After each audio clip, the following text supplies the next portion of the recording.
पवई तलावामध्ये शुक्रवारी रात्री बोट उलटून 8 जण पाण्यात बुडालेत आणि पैकी 5 जणांना वाचवण्यात यश आले। एनडीआरएफ आणि अग्निशमन दलाने शनिवारी संध्याकाळी 2 जणांचे मृतदेह बाहेर काढले। रसूल मोहम्मद खान आणि आतिफ लतीफ खान अशी या दोघांची नावे आहेत, तर दिनेश भोईर हा अद्यापही बेपत्ता आहे। तलावात हाऊसबोटला बंदी असतानाही ती बोट आत गेली कशी याचा तपास पवईचे पोलीस करत आहेत। आणि याचा आढावा घेतलाय आमचे प्रतिनिधी विशाल सिंग यांनी। 10:30-11च्या दरम्यान पवई लेकमध्ये एक बोट पलटली, ज्यामध्ये 8 जण होते। 8 जणांपैकी 5 लोकांना बाहेर काढण्यात यश आला। हे 5 पैकी 3 जण होते ते पळून मिळाले, तर दोघांना इथल्या स्थानिक लोकांनी बाहेर काढला। पण अजूनही 3 लोक आहेत जे बुडाले आहेत, त्यांचा अजूनपर्यंत कोणताही पत्ता लागलेला नाही आहे।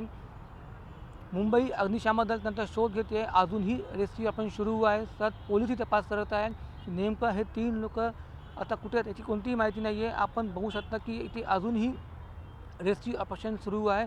त्यामध्ये रसूल खान आणि अतिक खान हे दोघेही काका पुतणे आहेत। रसूल खाननी काल एक पार्टी आयोजित केली होती, ती पार्टी एका बोट हाऊसमध्ये होती।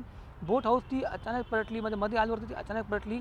जी माहिती मिळते त्यानुसार मध्ये एक रॉड होता, तो रॉड त्या बोटला आपटला, ज्यानंतर ती बोट पलटी झाली आहे। आणि आता पोलीस शोध घेते आहे की नेमकं हे 3 लोक कुठे आहेत। आणि बघू शकता की ते लोकही जमले आहेत आणि अजूनही रेस्क्यू ऑपरेशन सुरू आहे। तर पाहिलं तर पवई लेकमध्ये बोट हाऊसला परवानगी नाही आहे, पण अशामध्ये ती बोट हाऊस आली कशी काय हा एक मोठा प्रश्न पडला आहे। त्याचबरोबर जर ह्या लेकमध्ये पार्टी होत होती तर त्या पार्टीला परवानगी होती की नाही ह्याचा तपासही पोलीस करत आहे। आणि ह्या घटनेला जवळपास 18 तास उलटून गेले असून अजूनपर्यंतही जे 3 लोक आहेत त्यांचा कोणताही शोध लागला नाही आहे।